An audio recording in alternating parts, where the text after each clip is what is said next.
사랑하는 선교회원 여러분, 한 주간 동안도 주 안에서 평안하셨습니까? 오늘 밖에는 여지없이 장마이고 비가 내리고 있습니다. 목양실 바로 옆 건물은 양철 지붕으로 되어 있거든요.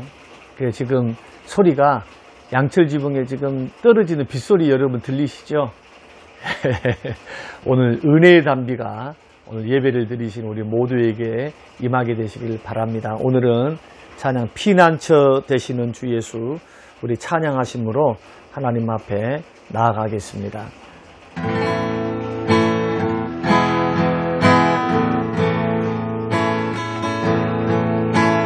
피난처 되시는 주 예수 영원한 승리의 왕 주님의 얼굴을 구할 때 주의 빛 비추시네. 전쟁은 주님께 속했네. 승리는 우리의 것. 예수의 이름을 높이며 영원히 찬양하리. 주님의 임재에 온 땅은 들리고 우리 기도에 하늘 문 여시네. 온 민족과 열방 주께 경배해. 영원히 보좌에 계신 왕께 주님의 임재에 온 땅은 들리고 우리 기도에 하늘 문 여시네. 온 민족과 열방 주께 경배해. 영원히 하나님 어린 양께. 고마우신 아버지 하나님, 사랑하는 우리 선교회원 여러분들이 하나님 앞에 예배하며 하나님 앞에 마음을 모으며 중보 기도하며 교제할 수 있도록 이 자리에 모여주심을 고맙고 감사합니다. 힘들고 어려운 코로나 시기 모일 수 없는 척박한 환경 속에서도 지원하는 교회를 위하여, 선교회를 위하여, 그리고 특별히 기아 자동차 이 회사를 위하여, 불신 영혼들을 위하여 하나님 중보하며 기도하게 하여 주신 것을 고맙고 감사합니다. 특별히 하나님, 우리의 예배가 하나님 앞에 상달되어지고 직장이 예배의 처소, 직장이 하나님의 나라가 될 수 있도록 비전과 꿈을 가지고 사명을 가지고 참석하게 하시고, 우리의 기도가 연락되어 많은 영혼들이 예수 앞으로 돌아오게 하시고, 기도하는 우리의 모든 하나님 돕고 섬기는 기관들이 부흥하고 세워질 수 있는 축복도 경험할 수 있도록 은혜를 베풀어 주시옵소서. 오늘 예배를 주께서 받아주시기를 예수님 이름으로 기도드리옵나이다. 아멘. 오늘 우리에게 주실 하나님의 말씀 빌립보서 1장 19절에서 22절 말씀입니다. 이것이 너희의 간구와 예수 그리스도의 성령의 도우심으로 나를 구원에 이르게 할 줄 아는 고로 나의 간절한 기대와 소망을 따라 아무 일에든지 부끄러워하지 아니하고 지금도 전과 같이 온전히 담대하여 살든지 죽든지 내 몸에서 그리스도가 존귀하게 되게 하려 하나니 이는 내게 사는 것이 그리스도니 죽는 것도 유익함이라. 아멘. 사랑하는 선교회원 여러분, 한 주간 동안도 주 안에서 평안하셨습니까? 우리는 계속해서 코로나 시대를 이기는 비결, 첫 번째, 두 번째, 세 번째 말씀을 드렸고, 오늘은 네 번째 말씀으로 끝까지 나를 붙들어주는 믿음의 힘을 확신하십시오라는 제목으로 함께 말씀 나누고자 합니다. 2년 전에 저희 집사람이 건강검진을 하러 혼자 산부인과에 갔습니다. 그리고 집으로 돌아왔는데 안색이 별로 좋지를 못하는 겁니다. 무슨 일이 있는고 하고 물어봤더니 의사 선생님 말씀이 가슴에 혹이 여러 가지가 있는데 그 가운데서 한 가지의 그 혹의 모양이 꼭 암과 같다. 약 70% 확신한다는 그런 의사의 말을 듣고 이게 암일 수 있는 확률이 참 높다는 그 말에 굉장히 안색이 어두워져서 집으로 돌아왔습니다. 그리고 일주일 후에 검사 결과를 이제 받으러 다시 병원에 내원하라고 하는 말을 들었다고 합니다. 이 말을 듣고 처음에는 서로가 대답지도 않고 아무렇지도 않은 듯 그렇게 지냈습니다. 대신방 기간이기도 했고 또 사역이 좀 바쁘다 보니까 금방 일주일이 지난 겁니다. 그리고 주일 오후 예배까지 다 마치고 난 후에 저녁 식사를 마치고 이제 잠자리에 드는데 내일 아침이면은 결과를 받아야 되잖아요. 그런데 그 밤에 잠을 자는데 제가 한숨을 잘 수가 없는 겁니다. 아무리 잠을 청하려 해도 잠이 들지를 않는 겁니다. 왜냐하면은 자꾸 암이면 어떻게 하는가 하는 걱정, 근심, 염려 때문에 아직 할 일도 많고 또 사모로서의 그 역할들이 교회에는 지금도 필요한데 또 병치료하느라고 그것을 못하게 되고 하는 여러 가지 이유들, 또 고통스러운 그런 가정의 모습들, 또 아내의 아픔들을 생각하면 너무 걱정되고 근심되고 불안해서 잠이 안 오는 겁니다. 그래서 나만 잠이 안 오는가 싶어서 옆에 있는 우리 집사람을 쿡 찔러보니까 우리 집사람도 맑은 목소리로 잠이 안 들었다는 것이죠. 12시간 넘어서 도란도란 이야기하면서 참 근심 걱정 속에 그 밤에 뜬 눈으로 밤을 새웠던 기억이 있습니다. 그래서 그 다음날 병원에 갔더니 혼자 같이 들어가기 참 곤란해서 저는 밖에 있으면서 우리 아내에게 그 원장님실에 혼자 들어가서 나는 여기에서 기도하려네 하고 간절히 기도하고 있는데 들어간 사람이 소식이 없어요. 금방 나올 것 같은데 무슨 설명을 이렇게 듣는지 또 더 불안하죠. 그런데 이제 시간이 돼서 이렇게 이제 우리 집사람이 나오는데 그 얼굴을 보니까 환한 미소를 띠고 있는 겁니다. 의사 선생님이 그랬대요.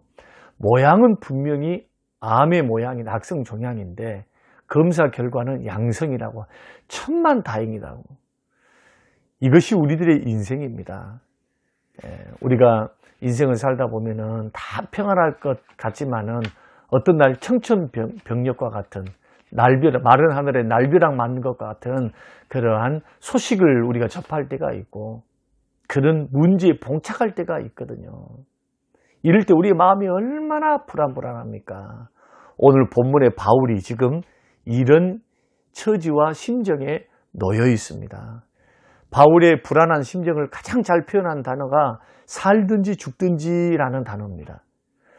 여러분, 죽는 것도 유익하다, 사는 것도 그리스도니 이런 말을 평상시에 아무렇지도 않은데 평안한데 하는 말들이 아니죠. 이것은 무엇인가 지금 사도 바울의 신변에 뭔가 불안한 상황들, 예기치 않는 어려운 상황이 지금 그의 심령에 불안을 만들어냈고 이러다가 죽을 수도 있지 않을까라는 환경에 놓여 있다는 것을 우리가 미루어 짐작할 수가 있는 겁니다. 처음에 로마로 압송되어서 그가 예루살렘에서 죄수의 신분으로 로마로 갈 때는 정치적인 죄가 아니고 종교적인 죄였습니다. 유대인들에 의해서 이게 고소를 당했던 유대인들의 종교적인 죄죠. 그러니까 큰 죄가 아닙니다. 그래서 로마에 도착해서도 가택연금, 셋집에 살면서 병사들이 집 앞에 지키고 있고 마음대로 돌아다니지 못하도록 하는 구금 상태에 있었습니다. 그런데 시간이 지나자 갑자기 이 사도 바울을 황궁 안에 있는, 지금으로 말하면 안기부, 시위대 뜰이니까 안기부, 의군부, 조선시대 때는요, 그 중범죄자들, 정치인들이 이렇게 수용되는 그 감옥으로 이송이 된 겁니다. 사도 바울 그 당시에 왕이 바뀌었죠. 누구로 바뀌었습니까? 네로로 바뀐 겁니다. 그러니까 이 사도 바울이 이러한 상황 속에서 핍박기에 정권이 바뀌고, 그 다음에 죄명도 종교적인 죄에서 이제는 정치적인 죄로, 황제가 신이고 주인인데 황제를 숭배하지 않는다고, 주라고 고백하지 않는다고 예수 그리스도를 믿는 사람들을 국가의 반역자로 몰던 시대였거든요. 그러니까 시대가 바뀌어버린 겁니다. 상황이 역전된 것입니다. 이제는 종교적인 가벼운 죄에서 정치적인 국가 반역죄의 그러한 죄로 갇히게 된 겁니다. 기독교인들은 얼마나 핍박을 당하고 많은 사람이 죽었습니까? 그 상황 속에서 살든지 죽든지 하는 겁니다. 언제든지 금방이라도 내가 재판을 받아서 죽을 수도 있겠구나라는 그러한 선고를 받는 것과 같습니다. 마치 의사 선생님께 아무래도 당신 암인 것 같습니다. 큰 병원에 가서 정밀검사를 받아보십시오 라고 하는 의사의 선고를 받은 것과 같은 그런 상황이 바로 사도 바울의 상황이었다는 겁니다. 사랑하는 성도 여러분, 사랑하는 우리 선교 회원 여러분, 우리의 지금 상황은 어떻습니까?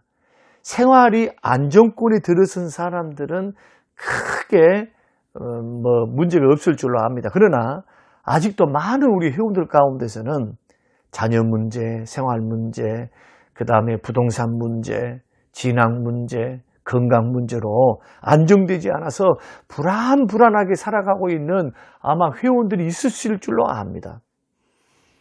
그래서 무엇인가 결정해야 되고 무엇인가 시도해야 될 그러한 상황 속에 놓여서 마음이 불안해요. 그런데 우리를 더욱 불안하게 만드는 것이 있습니다. 그건 뭐냐 하면은 예기치 않은 황당한 일들, 어려운 일들이, 또 부모 형제의 일들, 부모의 건강의 문제, 이런 것이 우리를 도전해 오거나 고난이 우리 가운데 찾아오게 되면은 모든 것이 잘못되는 최악의 경우의 수를 자꾸 생각한다는 겁니다. 그러니까 어려움도 어려움인데 뭐 먹고 살까, 어떻게 살까, 미래는 어떻게 될까, 그리고 치료는 될까, 이러한 미래의 불안한 생각들, 불행을 생각하는 그 생각들이 우리를 더욱더 고통스럽게 하더라는 것입니다. 그래서 우리가 이러한 일들을 맞닥뜨릴 때 사도 바울도 살든지 죽든지라는 그러한 마음으로 자신의 불안한 심정을 표현했죠. 그런데 이런 모든 불안함들을 뛰어넘어서 그는 성도들에게 어떻게 고백하느냐 하면은 기뻐하라, 주 안에서 기뻐하라, 기뻐하라, 기뻐하라, 기쁨을 외칩니다.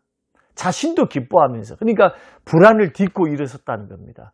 언제 죽을지 모르는 상황 속에서 오히려 주님이 주시는 평안함과 기쁨으로 성도들을 위로하고 있는 승리한 사도 바울의 모습을 우리가 빌립보서를 통해서 발견하거든요. 그러면 우리도 마찬가지, 우리에게 다가오는 불안들, 코로나 시대에 얼마나 어려운 일들이 있습니까? 코로나 시대에 우리 식구들 가운데 코로나에 걸려서 고통 중에 있는 분들이 있을 수도 있거든요. 물질 문제, 인간관계의 문제, 자녀의 문제, 특별히 물질의 문제. 이럴 때 우리는 어떻게 끝까지 나를 붙들어주는 믿음의 확신은 무엇일까?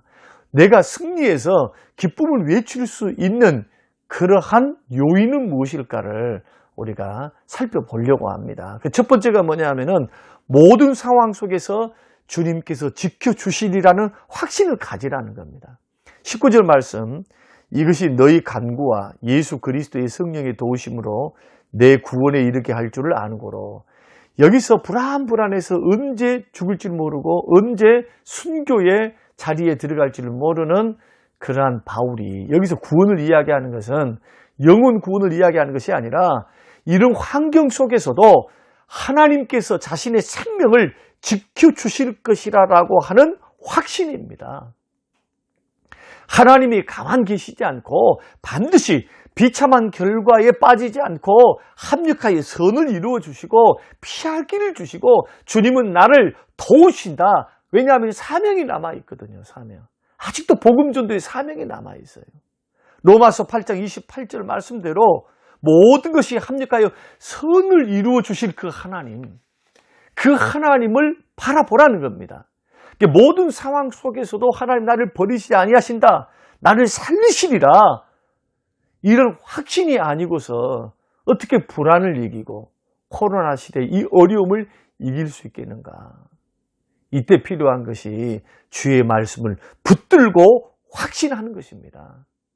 사랑하는 선교회원 여러분, 성경에 있는 우리에게 소망을 주시는 말씀들이 굉장히 많습니다. 시편 42편 보십시오. 내 영혼아 내가 어찌하여 낭망하며 어찌하여 내 속에서 불안하여 하는고 너는 하나님을 바라라. 나는 내 얼굴을 도우시는 내 하나님을 오히려 찬송하리로다. 시편 33편 18절 19절 말씀 보면은 여호와는 그 경외하는 자 곧 그 인자하심을 바라는 자를 살피사 저희 영혼을 사망에서 건지시며 저희를 기근 시에 살게 하시는도다. 하나님 어떤 사람을 영혼을 사망에서 건져서 구원시키시고 이렇게 코로나로 힘들고 어려워서 경제적인 어려움, 관계의 어려움, 질병의 어려움 속에서도 하나님이 살게 하시는가? 여호와를 경외하는 자. 그러므로 우리는 하나님을 섬기고 하나님을 경외하고 하나님을 믿는 하나님의 자녀이기 때문에 이 약속의 말씀을 붙드시길 바랍니다. 하나님 모든 상황에서 반드시 내 가정과 나의 삶을 지켜주시리라. 우리는 성경을 통해서 똑같은 어려움에 처지에 있었던 두 명의 제자를 우리는 성경을 통해서 발견하게 됩니다. 첫 번째 제자가 가룟 유다고 두 번째 제자가 베드로입니다. 똑같이 다 예수님께 상처를 줬습니다. 한 사람은 은 30냥에 예수님을 팔아먹었고 한 사람은 3번이나 예수님을 모른다고 부인했고 세 번째는 예수님을 저주하고 욕했고 둘 다 죄로 환산하자면은 팔아먹는 사람이나 아니면 예수님을 부인하고 저주하는 자나 똑같이 예수님에게 상처를 주고 예수님을 부인하는 죄를 지은 겁니다. 이대로 죽으면 지옥이죠. 예수님을 부인했으니까, 모른다 했으니까, 그리고 예수님 팔아먹었으니까. 그런데 두 사람의 운명은 완전히 달라졌습니다. 한 사람은 예수님을 팔아먹고 팔고 난 후에 양심의 가책을 받았습니다. 양심의 가책이 어떻게 작용했느냐? 양심의 소리를 듣고 양심의 가책을 받고 후회하고 자살해서 죽어서 지옥 갔다는 것이고, 베드로는 똑같이 양심의 가책을 받았습니다. 그러나 가룟 유다는 양심의 소리를 들었지만은 베드로는 누구의 소리 들었습니까? 주의 음성을 들었습니다. 닭 울기 전에 내가 3번 나를 모른다. 주의 말씀을 떠올린 겁니다. 부인할 것이다. 그러나 너는 돌이킨 후에 너의 형제를 굳게 하라. 굳게 하라. 베드로는 양심의 소리를 듣는 것이 아니라 주님의 음성, 주님이 하셨던 말씀을 생각나서 통곡하면서 뉘우치면서 회개했습니다. 회개했습니다. 가룟 유다는 후회하고 자살해버렸지만 회개하고 베드로는 회복되어서 다시 사명을 받았고 교회의 기둥과 같은 사도로서 하나님 앞에 쓰임을 받았습니다. 사랑하는 선교 회원 여러분, 우리가 코로나 시대의 어려움 속에서 여러 가지 예기치 않은 일들을 만날 수 있습니다. 불안할 수 있습니다. 여러분의 사정이 어떤 사정인지 저는 모릅니다. 그러나 주님은 아시고 여러분이 아십니다. 이러할 때 낙심절망하지 마시고 양심의 소리, 사람의 소리, 세상의 소리, 환경의 소리 듣지 마시고 주의 음성을 들으시기를 주의 이름으로 축원합니다. 모든 상황 속에도 사도 바울처럼 하나님이 반드시 나와 내 생명을 살리시리라. 우리는 주의 음성을 붙들고 불안을 극복하고 그 신뢰함으로 나아갈 때 우리는 능히 이기고 승리할 수 있습니다. 그리고 결국 어떻게 됐습니까? 사도 바울은 죽지 않고 연금 상태에서 2년 만에 자유함의 몸이 되었고 그 확신과 그 기도 때문에 그는 스페인까지 가서 복음을 증거하는 그러한 사명을 완수할 수 있었습니다. 코로나 시대에 끝까지 나를 붙들어 줄 수 있는 믿음의 확신은 무엇입니까? 모든 상황과 환경 속에서 나를 사랑하시는 주님이 나를 반드시 지켜주신다. 이런 확신이 저와 여러분에 있어서 합력할 선을 이루시고 피할 길을 주시는 그 하나님을 신뢰함으로 말씀을 붙들고 오늘도 담대하게 한 주간도 승리하시기를 주님의 이름으로 축원합니다. 고마우신 하나님 아버지, 오늘 귀한 말씀이 우리 회원들 한 분 한 분 마음속에 큰 확신이 되어서 오늘 우리에게 도전해 오는 어려움 속에서 염려와 근심과 불안함 속에서 하나님 이 말씀 붙들고 승리하며 담대하게 걸어가도록 축복하옵소서. 감사드리며 예수님 이름으로 기도합니다. 아멘. 지금은 부활이요 생명 되신 우리 주 예수 그리스도의 은혜와 아버지 하나님의 살아계심과 성령님의 충만 교통 위로하심이 영원토록 함께 계실지어다. 아멘.